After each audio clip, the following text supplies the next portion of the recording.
I'm rather excited because I'm about to do something that I have been absolutely dying to do for years now. In the early days, surgeons were not exalted gods, but a rather lower form of pond life. Trained as barbers, they could purge, bleed, or cut off a limb. Their most sophisticated tool, the blood-sucking leech.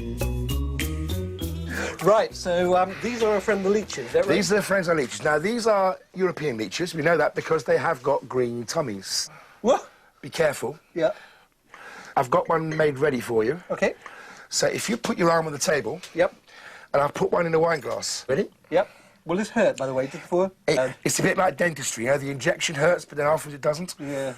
Right, here we go. Oh, yes. Can you feel it? Oh, I can feel it. Oh, jeez. Oh, yes. Oh, yes. I can now? feel those little teeth going in. It feels like about 300 or 400 very, very small teeth all drilling in. Oh, you little bugger. What did they use leeches for? Basically, everything. If you were to lose your left leg... Yep. Or you had a little headache, so by giving you a quick bleed, yep, the idea was to make you feel better. Doctors might prescribe it, but bloodletting itself was mainly left to the unsophisticated barber surgeons. The European obsession with bloodletting goes back to the Greeks and their belief that an imbalance in any of the four humours, phlegm, yellow bile, black bile or blood, could cause sickness. If you believe that, then bloodletting was a logical treatment. I think this leech has acquired a taste for Moseley blood. If I lost enough blood, eventually my blood pressure and core temperature would both fall, leaving me pleasantly sleepy but anemic. Could be overbled. Yeah. Physicians would bleed you again and again and again and again over a course of weeks. Yeah. With a whole bunch of new leeches each time? Each time, yes. You could end up being bled to death. Oh, he's come off now. And I'm beginning to bleed. There he is, absolutely gorged with blood. How much blood could I lose? I would reckon you're going for about 4 to 5 hours. Yeah. And you could be looking at a good wine glass full plus. Right. Blood.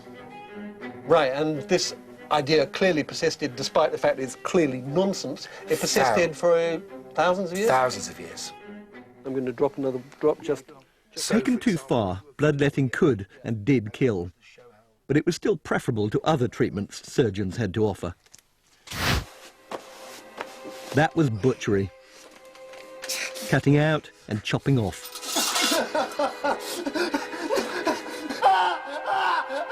Oh dear. It's good to be back in the 21st century. I've got a pressure bandage on, which is there because apparently I'm going to go on bleeding for a couple of more hours, and I've got my leech, who I'm going to take home to show the family, keep it as a family pet. But more importantly, I'm now going on the trail of the men who would eventually make the leech redundant and who would drag surgery kicking and screaming out of the dark ages. Today, whether it's due to a car crash, cancer, or a heart attack, okay, we are getting faster fall. So you can then... around 75% of us will, at some point, come under the surgeon's knife.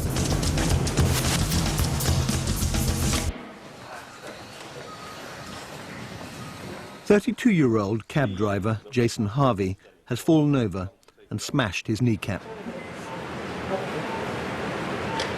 This man's suffered a fracture, the upper pole, as it's called, right at the apex of his kneecap.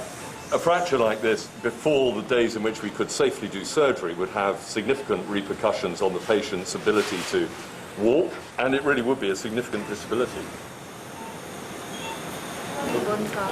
If Jason's operation is successful, then it will be largely thanks to 4 great breakthroughs, spanning 500 years of surgical advance and setback. The first of these breakthroughs was fundamental, understanding human anatomy. The first person to create really accurate drawings of the human body was the Renaissance genius Leonardo da Vinci.